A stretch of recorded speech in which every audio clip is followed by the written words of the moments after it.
से जब घृणा करने लगे तब अछूतों का जीना भी दुश्वार था। जब छुआछूत की भावना थी प्रबल, मानव मानव का करता तिरस्कार था। जो अछूतों का संकट निवारण किया, शोषित दलितों का सच्चा मददगार था। कष्ट दलितों का प्रभु से न देखा गया, हो गया बाबा साहब का अवतार था। ए भैया बाबू हो, जब जब इस धरती पर अत्याचार हुआ है उसे खत्म करने के लिए किसी न किसी महापुरुष का जन्म हुआ है। एक कव्वाली का टुकड़ा बाबू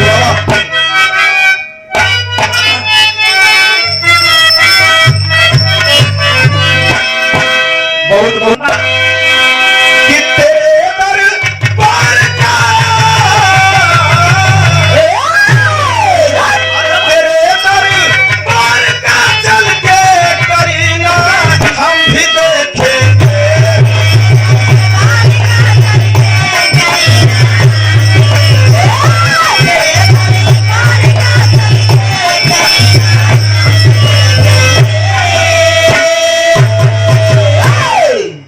दरबार का चल के करीना हम भी देखेंगे।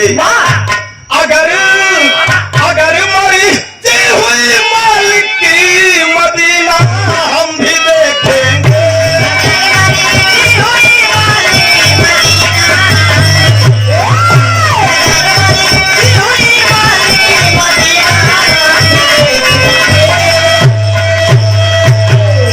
लेकिन गनवा के भाव में कवि जी संकेत दिलन, आप लोग थोड़ा क्षमा करिए, गावत गावत गला में फर्क आ गई हो। कहना बाप, अरे बड़ी फुल कद सब मालिक ने यही दुनिया बनाई है।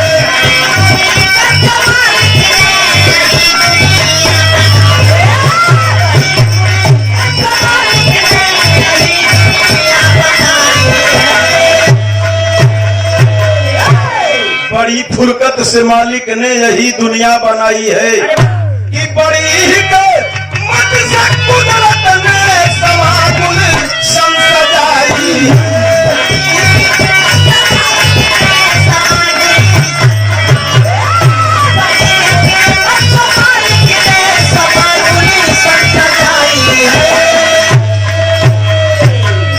बहुत बहुत बात भाई नजम कलाई बाबू आवा।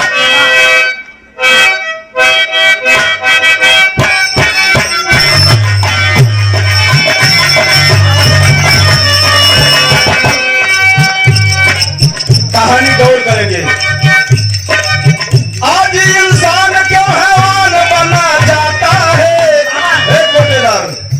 आज इंसान क्यों हैवान बना जाता है, जबकि हैवानियत से कुछ भी नहीं पाता है।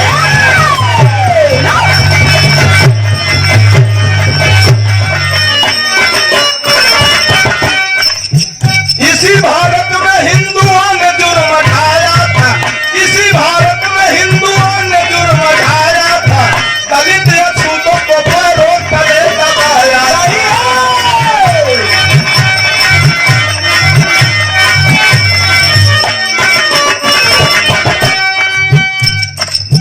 बिचारे दलितों पर होता ही अत्याचार रहा, शोषित अछूत चलने फिरने से लाचार रहा।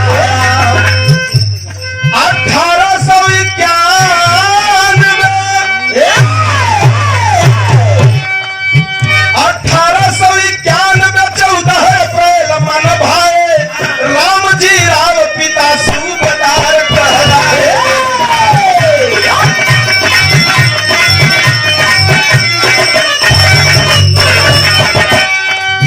दलित अछूतों का हिकमत का सितारा चमका, भीमाबाई की गोदी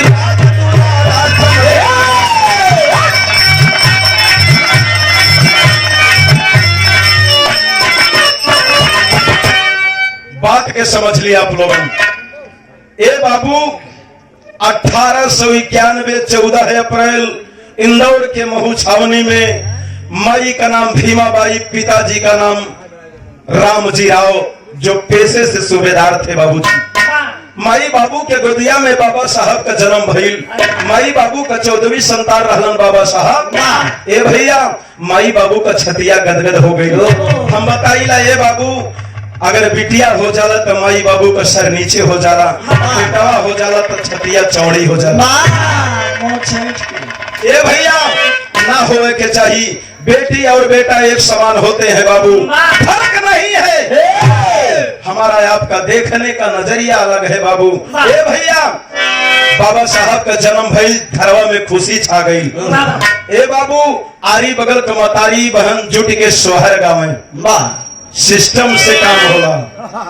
हम चाहत रही सोहर गा दी, लेकिन ठीक बा जहाँ उल्लू सीधा हो सीधा कैले वही के राजेश भैया सही कहा था ना। आवा माई बहन लोग सोहर गवली, कैसे गवली?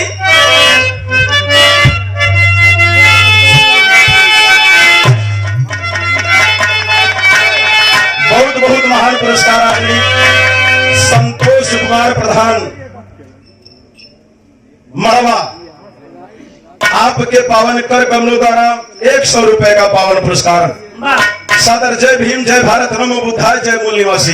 कहना बा कि मेहरन वाली बतौली ज्योति जी, लेकिन हमारा दवाली बताई।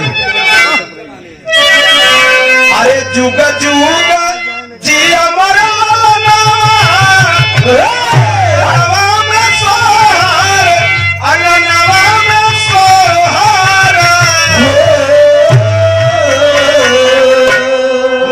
कैसे गावेला मोरे लाला ना,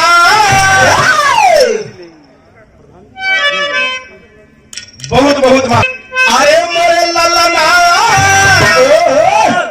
मर्द वाली हो। अरे मोरे लाला ना जुग जुग जिया मोरे लाला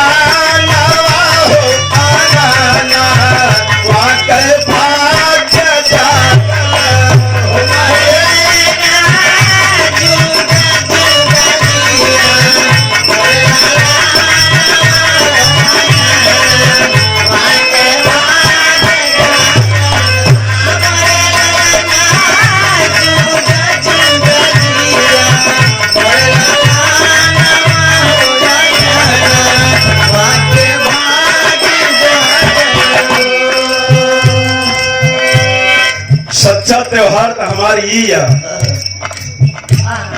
हमके जितना अपार खुशी बा शायद कबो ना मिली। बाबा साहब क्या नहीं किए हम सबके लिए बाबू। आज अगर हमको बिरहा गाने का अधिकार मिला तो साहब की देन है, किसी और की देन नहीं है। प्रधान जी अगर प्रधानी कर रहे हैं तो बाबा साहब की देन है। मोरे लगाना मोरे सुगावा चूका चूका जिया मोरे लाला ना हो वाके भाग्य हो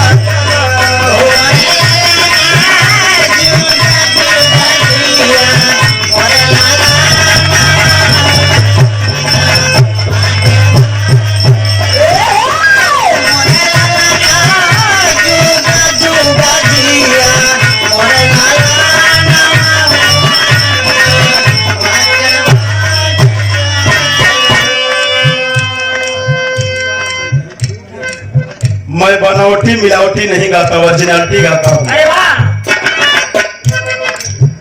और का गाँव में मतारी वहां लोग सिर्फ बाबा साहब का सोहर है और सोहर पर ढेर लड़के का भय पे गावा जाता है। मैं वो सोहर गा रहा हूँ जो बाबा साहब के जन्म पर हुआ था, कभी नहीं लिखा है। क्या बात बाजेला गरीबी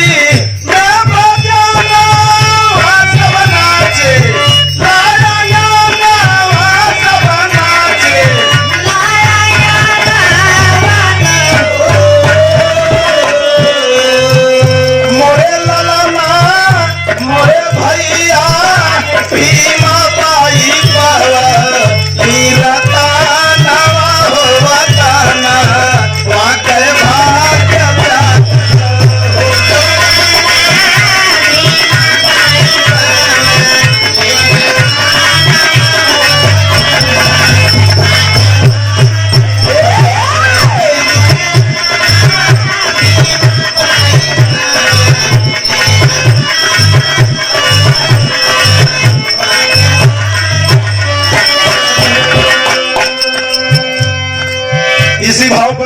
करके नन्हा मुन्ना बच्चा अनिकेत कुमार उर्फ वीर के पिता डॉक्टर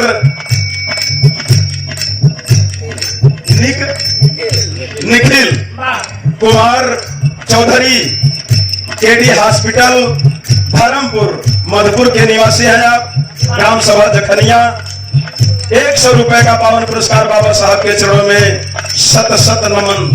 हम बताई लए बाबू, डॉक्टर का दूसरा रूप भगवान का होता है। सबसे गुस्सिया लेकिन डॉक्टर और ईश्वर से कबो न गुस्सिया। अगर डॉक्टर साहब से गुस्सिया तो उधर भेज दी है, और उधर से गुस्सिया तो डॉक्टर साहब के पास भेज दी है। दुई जन से कबो गुस्सा न करे के चाहिए।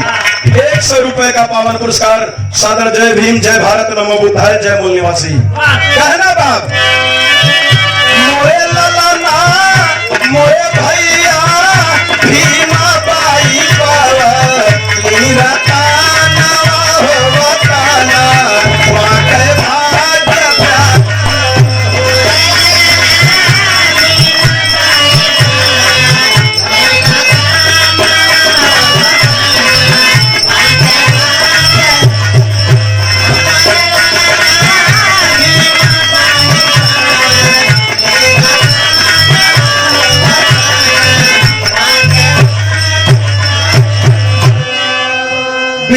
दुनिया गावेला, लेकिन जो अपना इतिहास नहीं गाया वो कुछ नहीं गाया। ये अपना इतिहास हमारा है, आप सबका इतिहास है बाबू। दुनिया का बोल कहानी इतिहास है, हम सब का इतिहास है, जानना होगा। मोरे ललना चूगा चूगा दिया मोरे ललना हो जाना वाके भाग्य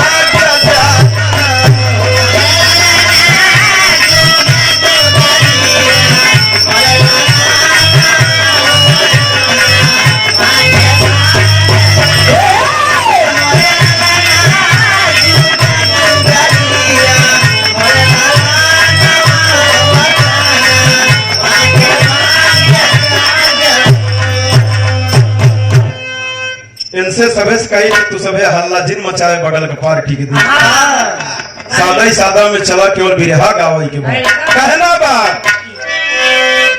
अरे बिरहा से लदेसा धरती जुड़ाई गई छाती जुड़ाई गई छाती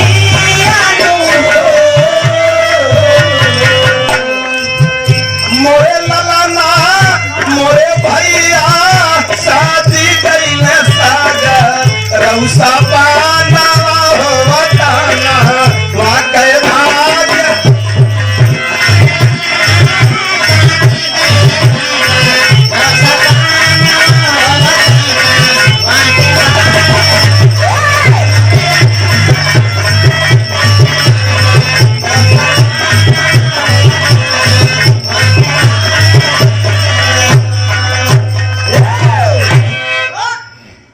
मोरे ललना सज गईले सगर सपनवा वतनवा के भाग्य जागल हो। और का कहना ममताई हम लोग में।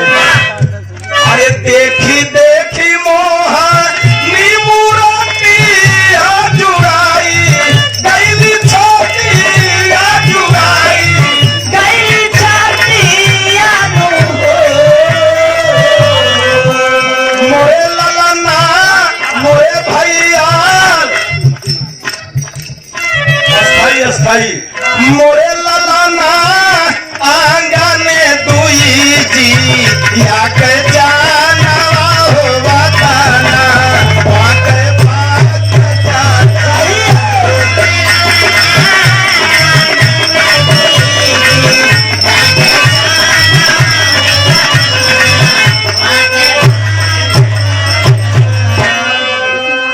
मोरे ललना मोरे सुगवा आंगने दुई जी या के जाना हो बताना वाके भाग्य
मतारी बहन लोग का कहली बाप महतारी सुख पाले नामा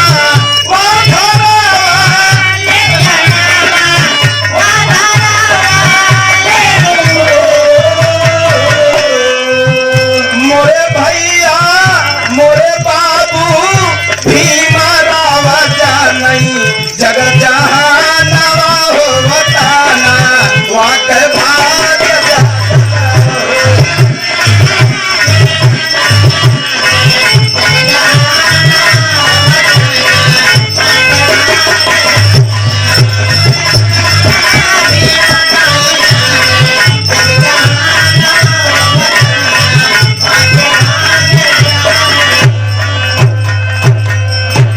घर गईली इधर समय बीतत गई। हे बाबू धीरे धीरे वक्त गुजरता गया। बाबा साहब 5 वर्ष के हो गई। जब 5 वर्ष के भैलन तक टेरी कलाई मिलल बाबू।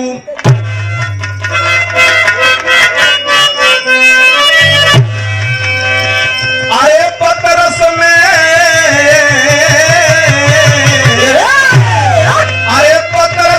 व्याकुल माली हो गया। बगिया बिहस उठी कुंजर उजार दी लाली हो लाली लाली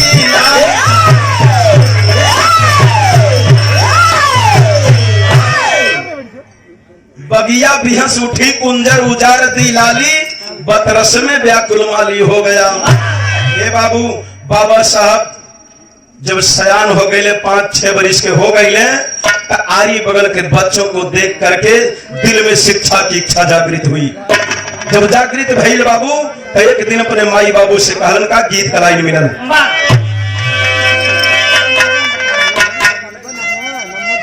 वह गीत कलाई बा और गावन कराई पिया और घर भाई थावला अपना कोई लड़िया में लागल हो निरमोही दगा दई के अरे भागल हो निरमोही दगा दई के।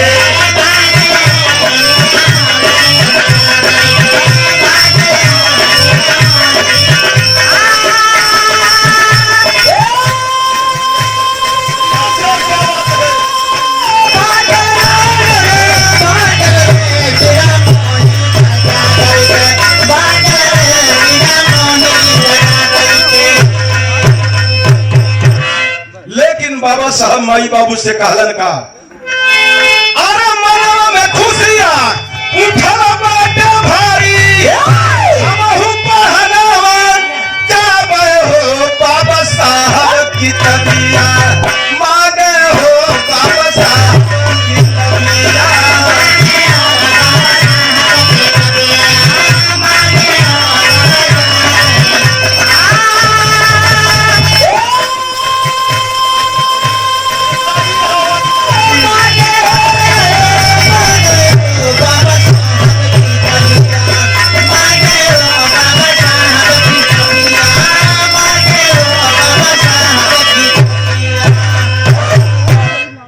माई बाबू से कहलन कि हमें कापी किताब कलम ले आकर के दे दो, हम भी विद्यालय में शिक्षा ग्रहण करने जाएंगे। ए बाबू माई बाबू बाबा साहब का कहा मान गए, ले आकर के कापी कलम किताब दे दिए और ले जाकर के शहर सतारा में कक्षा 1 में उर्दू में अलिक कहल जाला, ले जाके कक्षा 1 में बाबा साहब का एडमिशन करवा दिए। भैर का अरे राम जी राव माने साहब का कहनवा अरे तन मन जी से करे साहब पढ़नवा।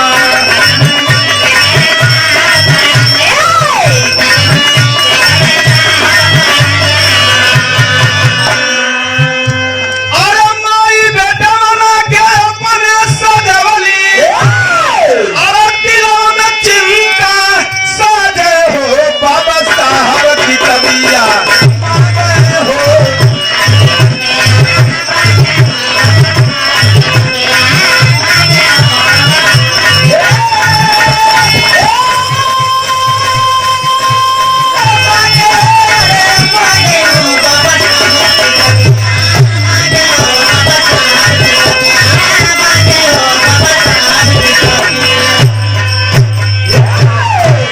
बाबू बाबा साहब का जब एडमिशन शहर सतारा में कक्षा 1 में करवा दिए तो बाबा साहब नित्य प्रतिदिन पढ़ने आया जाया करने लगे, लेकिन वहां उनको अछूत समझ करके विद्यालय के कक्षा में घुसने नहीं दिया गया। अंग्रेजी हुकूमत थी, ब्रिटिश गवर्नमेंट व्यवस्था के तहत का इतिहास चल रहा था बाबू। कमर में झाड़ू गले में हाड़ी, वो जमाना रहल। ए बाबू बाबा साहब को बाहर बैठने का स्थान मिला, बाबा साहब बाहर बैठ करके शिक्षा ग्रहण करने लगे। लेकिन एक दिन की बात है, बाबा साहब इंटरवल में दोपहर के लंच में रोटी खाए और नलकूप पर जाकर पहुंच गए। जब पहुंचलन तब भैल का गीत का लाइन मिलल बाबू।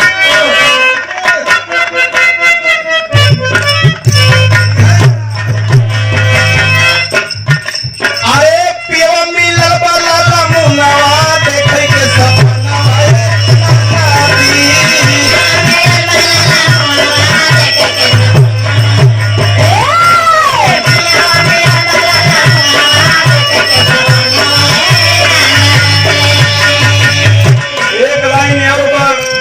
एडवोकेट साहब।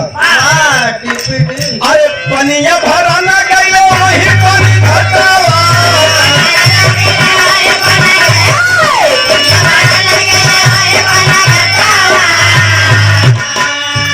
अरे थोरन कमा गेला घड़ी लवा देखे के सपना नदी। ए भैया लेकिन अरे बाबा साहब खाए जब रोटिया कहिए तब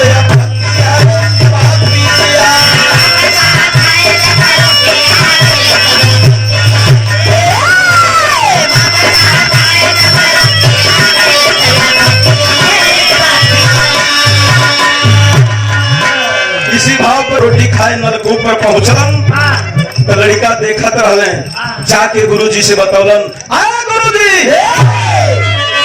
देखो भीम नलकूप पर से पानी पी रहा है।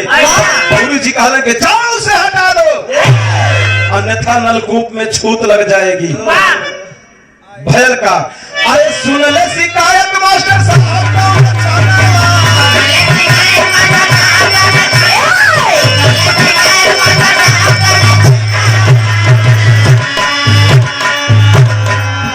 अरे नल से हटाओ देखो क्या मेरी मनवा।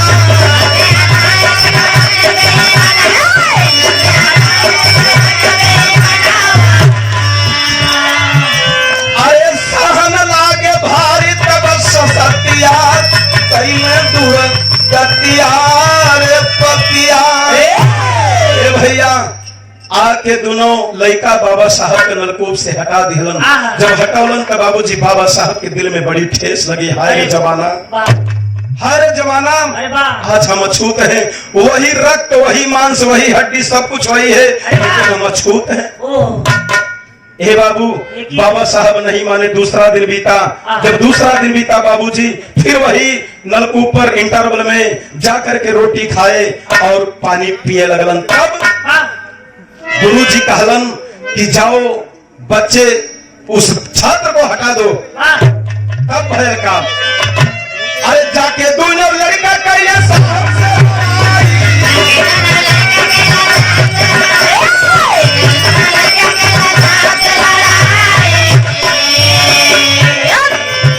दोनों लड़का से कहले कि जाओ कोई हटा दा, ना माने तो जबरदस्ती हटा दा। वो लड़का आके दोनों बाबा साहब से भिड़ गए, साहब आ गए ना। अरे जाके दोनों लड़का कहले साहब से लड़ाई दुनाहों के बाबा साहब की हाथ गिराई।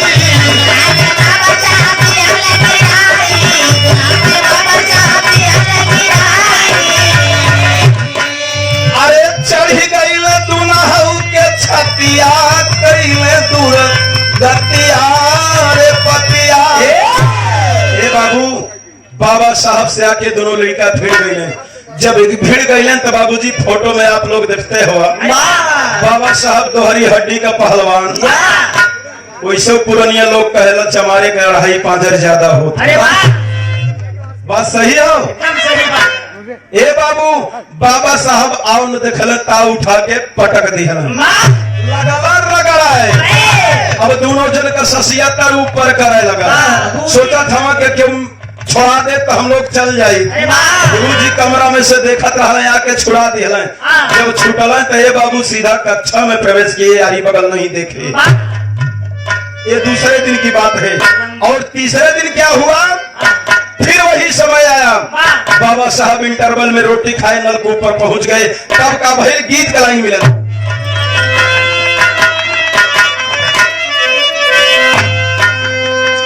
वह गीत का लाइन बा, कौनो दुल्हन का नई नई शादी भयल, वो अपने ससुराल आइल। 4 दिन बीतल, चौथी लेके आइलन। अब दुल्हनिया का चले के तैयारी होत बस मर्दवा से कहलस का हो, कब और कहा कैसे मुलाकात हुई। दौलतिया मंदिर पे। अच्छा दौलतिया मंदिर पे है कुल होला। ए बाबू कल ठीक बा, दुल्हन गई अपने नैहर। समय बीतत गई, आई मेला वाला दिन, वही मंगलवार का दिन आ गई। दुल्हनिया अपने सखी के साथ मेला में आई बा। इधर से मर्दवा अपने सखा के साथ मेला में गई बा। दुल्हन खोजली ज्योति एकदम इलाहाबादी खाटी गीत हो। अरे भैया बजर परई मेला दुल्हन कहत बा, अरे हो बजर परई मेलावा कहाँ सही आई ना भेट हो बजर परई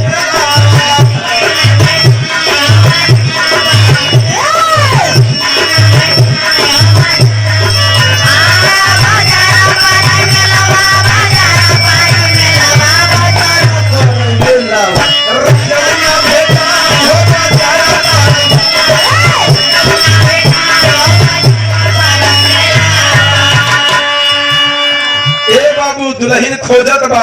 सखी लोग कहत हैं, सखी तोहर सैया कहाँ गए। हाँ कहलन तोहर सैया कोनो नशा उशा तो नहीं करते। गांजा पिए थी, नशा में नहीं आवत का। गांजा नशा में नहीं आवत। ए भैया दुल्हन खोजली, अगली में खोजली, बगली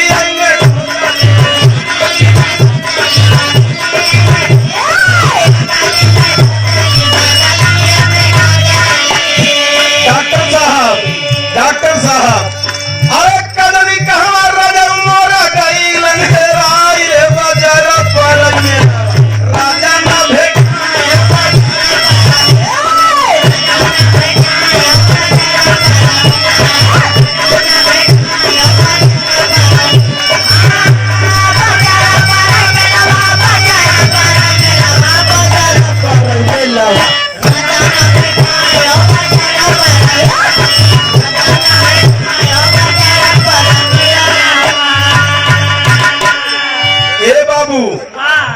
ई तो गीत रहा। लेकिन दोनों लड़का देखलन कि जाके भीम फिर वही नलकूप से पानी पी रहा है। तीसरे दिन की बात है, बाबा साहब इंटरवल में रोटी खाए नलकूप पर पहुंच गए।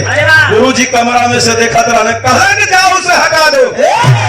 लेकिन वह दोनों लड़का गुरुजी से कहले कहीं हम ना जाबई बापा, गुरुजी हम ना जाबई बापा, कहीं पटक के भीमवा मारी।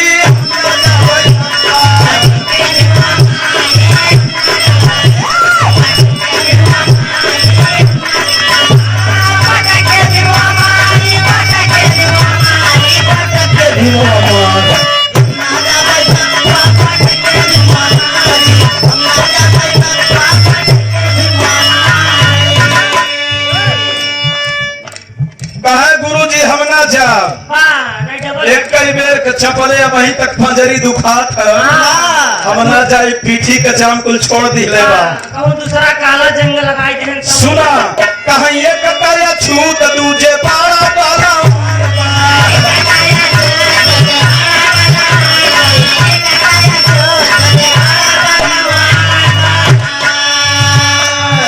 कहीं एक करिया छूत दूजे बड़ा बलवान बा। अरे तोहरी बताना भीम पूरा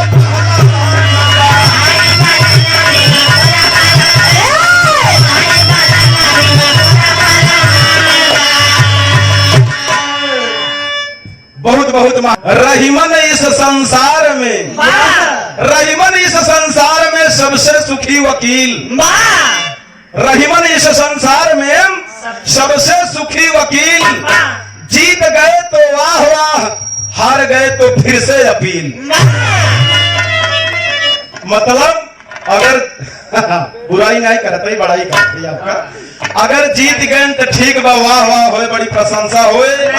अगर हार गए तो 50 रुपया का वकालतनामा लगाई के फिर मुकदमा दायर करिए। ये वकील साहब का देना हो। 100 रुपए का पावन भाई का प्यार बोल रहा है।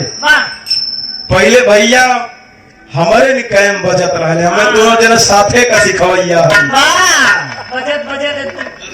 बजत बजत मन सेधु का साथ छोड़ के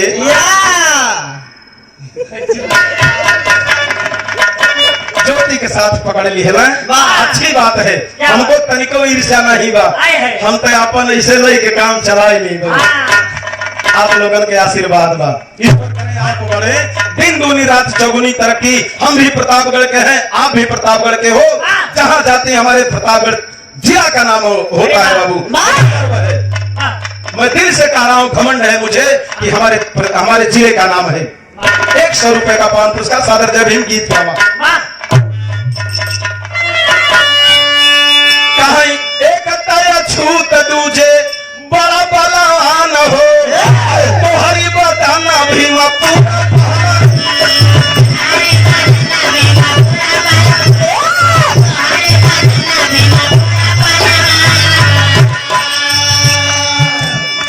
ज्योति। एक बात तो वही बड़ा बढ़िया कहली कि बड़ा दिन से मुलाकात का मौका खोजत रहली। मुलाकात तो भई लेकिन 12 बजे राती। इस साला समय बहुत खराब रहा। ईश्वर चाहेंगे तो फिर मुलाकात होगी। अरे भैया कहना बाप, एक तय छूत दूजे बड़ा बलवान हो, अरे तोहरी बताना भीम पूरा पहला। अरे वही दिन से सब लड़का करे खातिरदारी, हम ना जाबे गप्पा।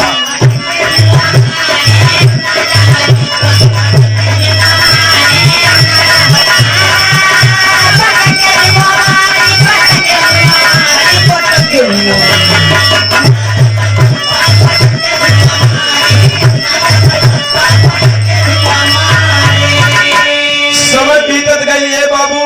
हक अधिकार पावे बिना जब तक टाइट न होगा तो कुछ मिले वाला ए बाबू।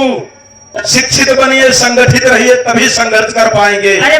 एक हाथ से कभी ताली बजी ना बजे, छीन के लेवे के पड़ी मांगे से मिले वाला नहीं बाप। इसी बीच एगो घटना घटल। बाबा साहब पढ़त पढ़त धीरे धीरे समय बीतत गई है बाबू। सारी यातनाओं को, कठिनाइयों को झेलते झेलते बाबा साहब इंटर की परीक्षा पास कर लिया। भयल का इसी बीच एगो घटना घटल। विदेशिया का लाइन बा मास्टर।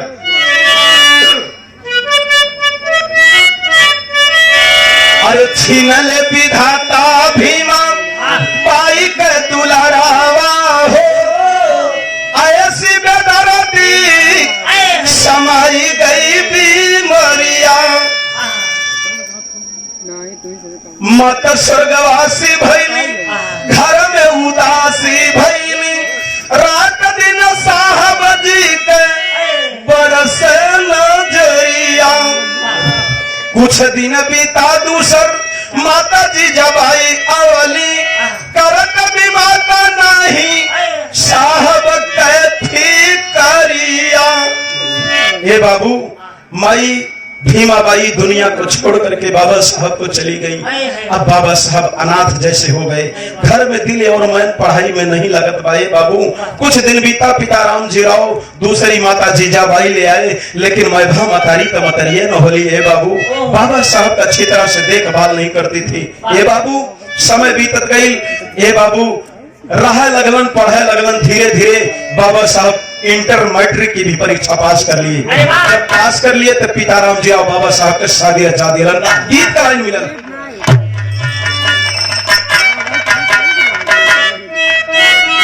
वह गीत का लाइन बा, अरे कहीं ना भौजी भैया जी से,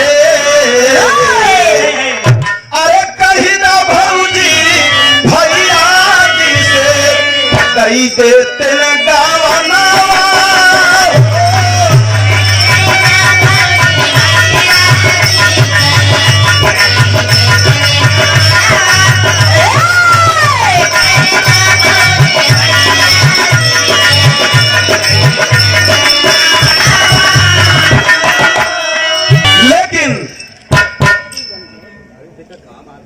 अरे कही ना भौजी भैया जी से दई दे तर गवनवा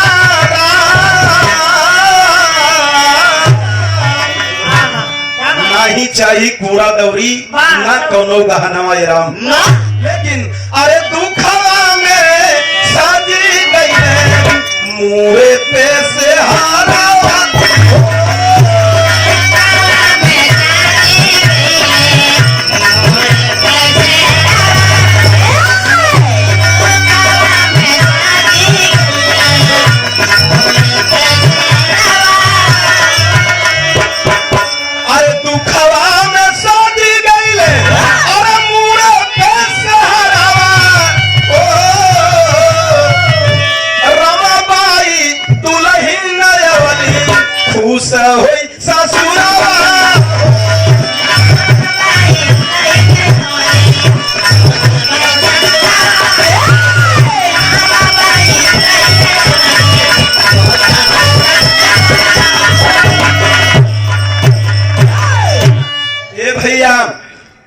रमाबाई दुल्हन आई, बाबा साहब का ब्याह हो गया। बाबा साहब की पढ़ाई जारी है बाबू। बाबा साहब धीरे धीरे पढ़ते पढ़ते बीए की भी परीक्षा पास कर लिया। अब आगे पढ़ाई का चिंता सतावे लगल बाबू। घरवा में कुछ नहीं बा, निर्धन गरीब हमें बाबू जी। बैल का पहपट का लाइन मिलल बाबू।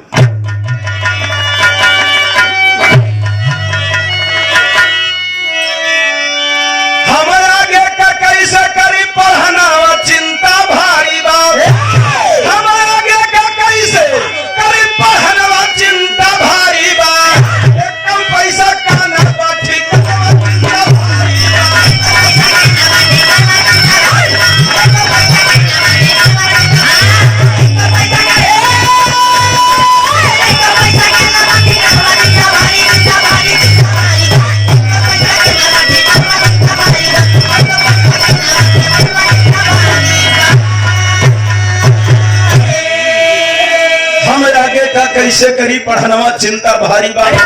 एक तो पैसा का ना बा ठिकाना चिंता भारी बा। ये बाबू भयल का इसी बीच एगो घटना औरी घटल। अरे पिता राम जी राम मर गए, भाई बाला राम हो, मझला भाई आनंद राव के माथे सारा काम हो। अरे बहिर मंजूरा तुलसी दोनों जनवा चिंता भारी बा। चिंतित भइले भीम राव कई छनवा चिंता भारी बा।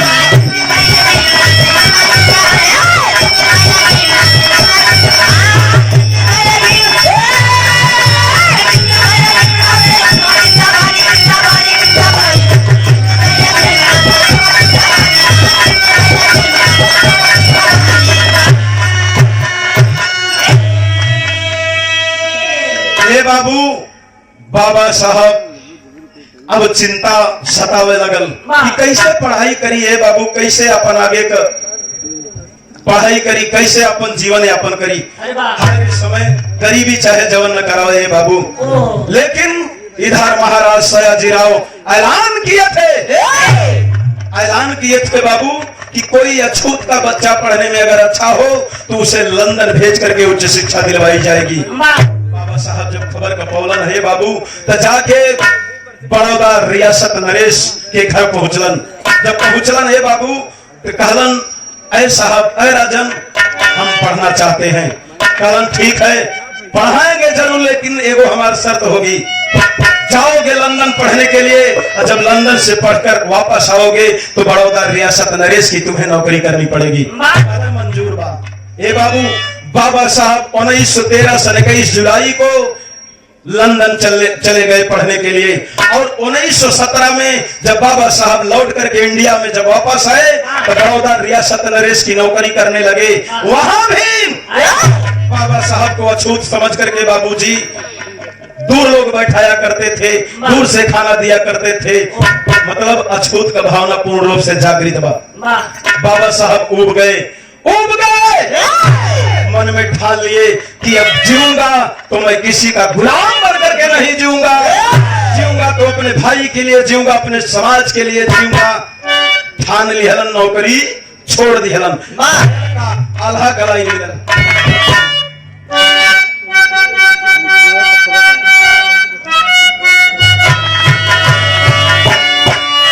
अरे सुख वाला दिनवा बीतत, अरे तेरी आंग लाग गई भैया।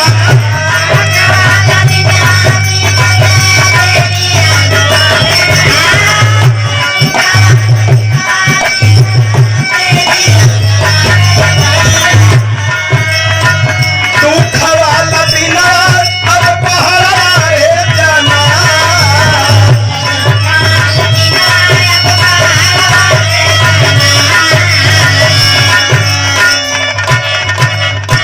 साहब जी का मनवा नहीं लागेला जहनवा भैया।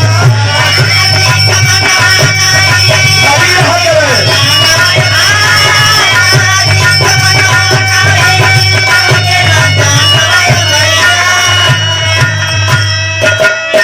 रात दिन देशवा बद करेला विचार। रात दिन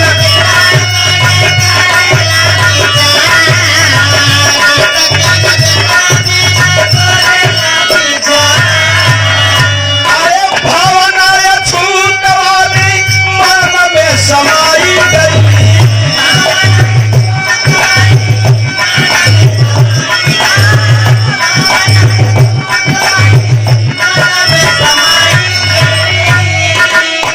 लेटे लेटे घारा वन बाहर जाला धारा।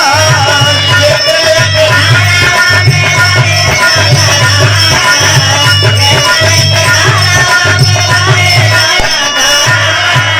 राम भाई बोली काहे मोहला कटौला रजऊ।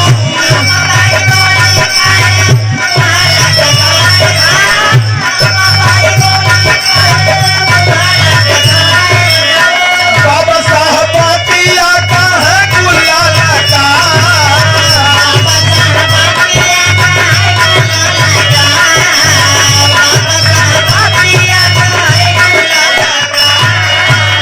देश में छूतावन के नाही बा गुजारा रानी।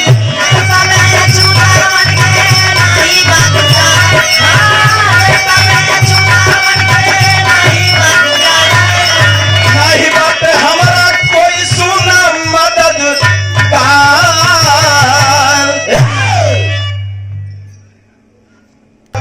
दुल्हन रमाबाई पूछली कि सैया काहे के रोवत हो सैया?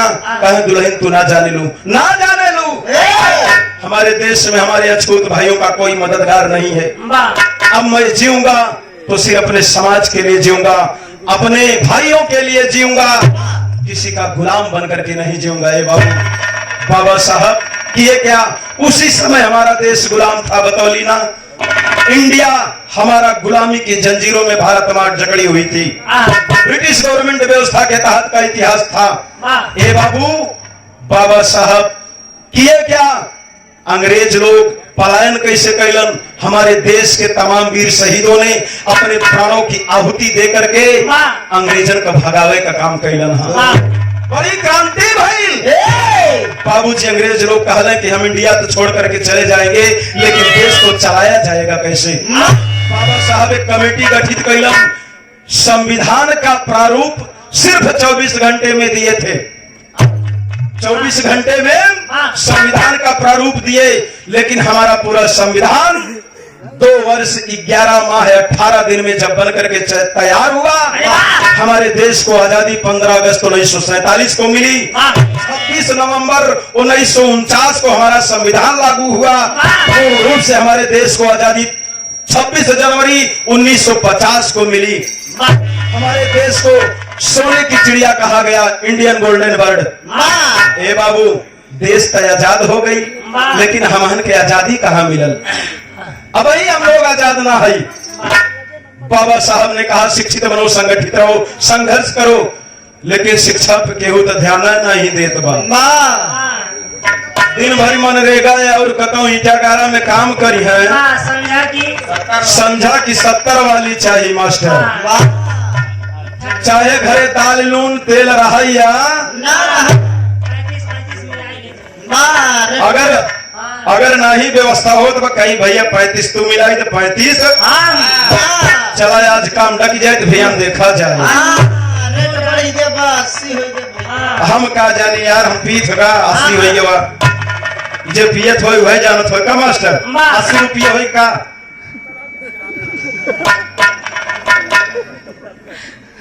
यार सही तो बताओ क्या के अच्छा भैया कितना जन जाना था कि 80 में हो गया बाबा, हाथ उठाई दे निवेदन बा।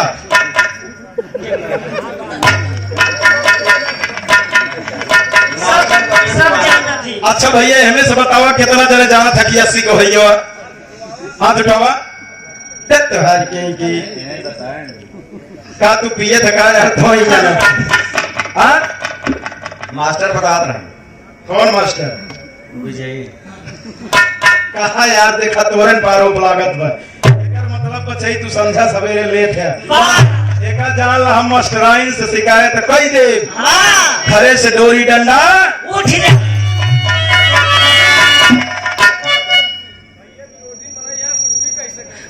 सही कह भैया घर जिन उजारा हमार भाई हमें, लेकिन अब छोड़ दे, आज से छोड़ दे मत पिया। ए भैया हाँ हमार समाज हो बाबू, निवेदन हम करते हैं नशा से बचिए आप लोग, नहीं तो आपके कारण आपका बेटा परेशान होगा, औरत परेशान होगी, भाई परेशान होगा, बाप परेशान होगा और भाई परेशान हुई, लुगाई भी परेशान हुई।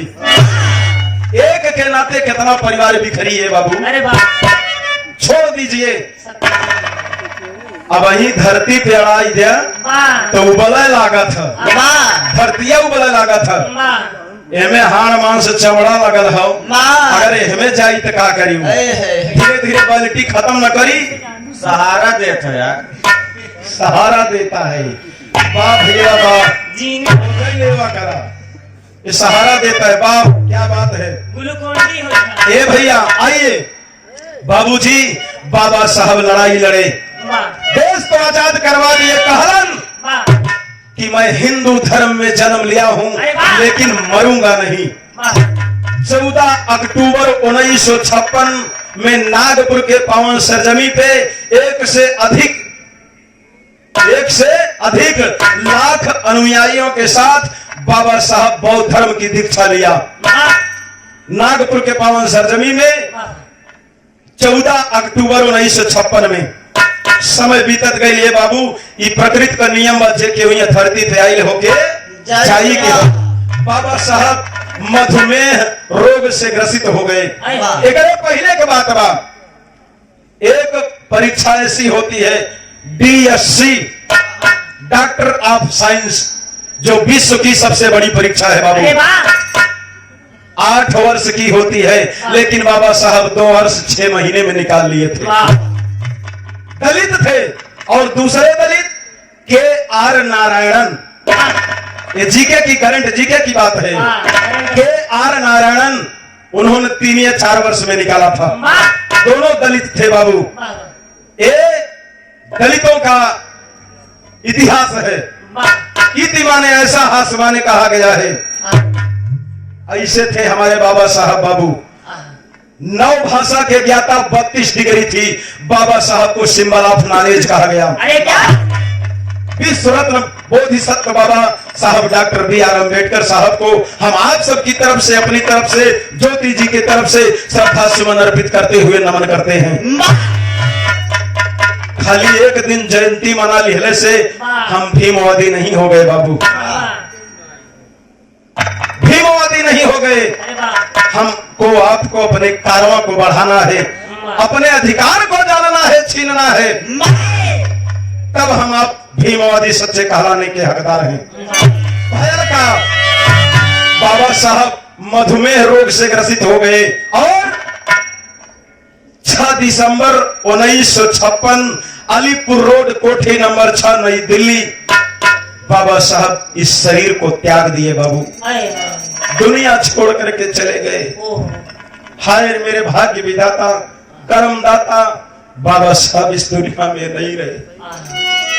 आज बड़ा दुख बा बाबू, आज हम लोग कहां से कहां हैं। आप ना होते तो हमारे गले में हाड़ी कमर में झाड़ू होती। लास्ट भाव मिलल कहना बा खड़ी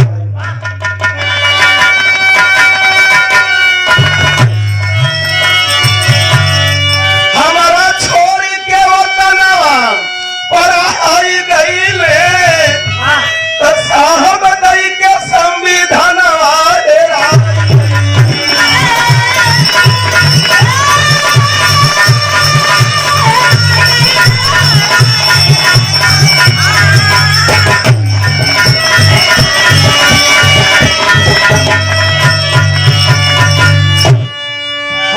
छोड़ी के वतनवा पराई गईले, साहब दई के संविधानवा हेराई गईले।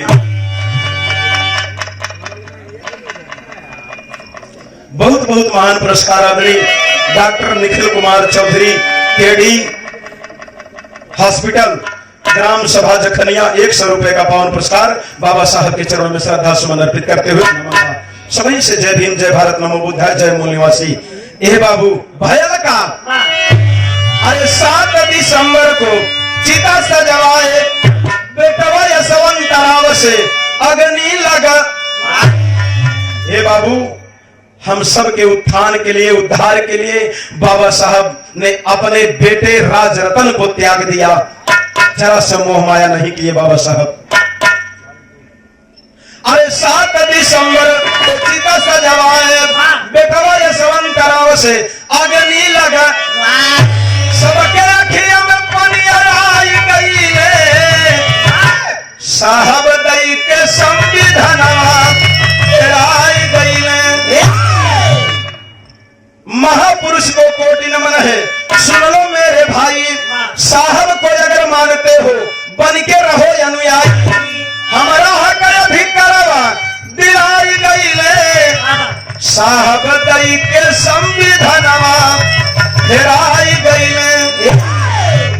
ये बाबू उसी समय जिस समय बौद्ध धर्म की दीक्षा लिया 14 अक्टूबर 1956 में नागपुर में, उसी समय बाबा साहब ने नारा दिया जय भीम, जय भारत, नमो बुद्धाय।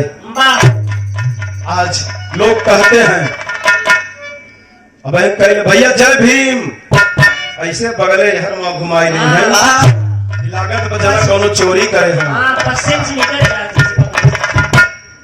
लास्ट भाग गुरु घरानी के परिचय बात। गुरु बिहारी, गुरु रमन, रतन लाल गुणकारी, अरे हीरा कवि किशोरी कहते साहब की महिमा न्यारी हो।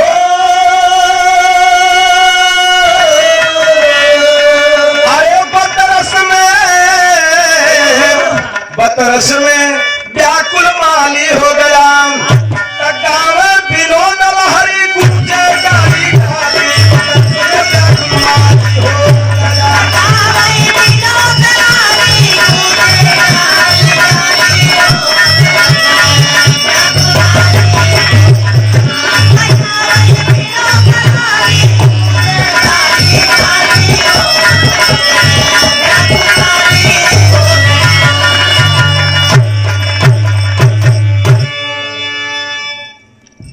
त्रुटि हुई तो आप लोग क्षमा जरूर करिएगा।